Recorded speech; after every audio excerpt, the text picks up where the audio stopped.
আয়তক্ষেত্র যে চতুর্ভুজ ক্ষেত্রের বিপরীত বাহু দুইটা পরস্পর সমান এবং সমান্তরাল এবং যার কর্ণ দুইটা পরস্পর সমান, অথবা আয়তক্ষেত্রের প্রত্যেকটা কোণ 90 ডিগ্রি হয়, তাকে মূলত শেষ পর্যন্ত আমরা আয়তক্ষেত্র বলি। সো আয়তক্ষেত্র থেকে আমাদের জানতে হবে তার ক্ষেত্রফলের সূত্রটা কি, তার পরিসীমা নির্ণয় করার সূত্রটা জানতে হবে এবং কর্ণের দৈর্ঘ্য সম্পর্কে জানতে হবে। সো আমি আপনাদেরকে মোটামুটি আয়তক্ষেত্রের সংজ্ঞাটা বলছিলাম যে চতুর্ভুজ ক্ষেত্রের বিপরীত বাহু দুইটা পরস্পর সমান ও সমান্তরাল, এ বি সি এবং ডি। তাহলে এই এ বি ইকুয়াল হচ্ছে সিডি এবং এই এডি ইকুয়াল হচ্ছে বিসি এবং তার কর্ণ দুইটাও কি হবে, পরস্পর সমান হবে। দ্যাট মিন্স এসি ইকুয়াল হবে বিডি।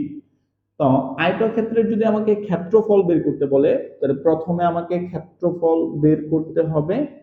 আয়তক্ষেত্রের এটাকে বলা হয় দৈর্ঘ্য, যেটা তুলনামূলকভাবে বড় হবে, আর যেটা ছোট হবে এটা হচ্ছে প্রস্থ।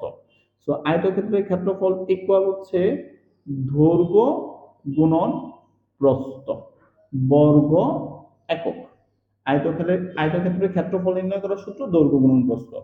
আর পরিসীমা পরিসীমা নির্ণয় করার সূত্র হচ্ছে 2 ইন্টু দৈর্ঘ্য প্লাস প্রস্থ, 2 ইন্টু দৈর্ঘ্য প্লাস প্রস্থ। এবং আয়তক্ষেত্রের কর্ণের দৈর্ঘ্য বের করার সূত্র হচ্ছে রুট ওভার দৈর্ঘ্য স্কয়ার প্লাস প্রস্থ স্কয়ার। যদি আমাকে কর্ণের দৈর্ঘ্য বের করতে বলে তাহলে সূত্র হচ্ছে এটা। মোটামুটি বিভিন্ন পরীক্ষাতে এই তিনটা টপিকই আসতে পারে। আয়তক্ষেত্রের ক্ষেত্রফলটা কি হবে, তার কর্ণের দৈর্ঘ্যটা কি হবে এবং তার পরিসীমাটা কি হবে।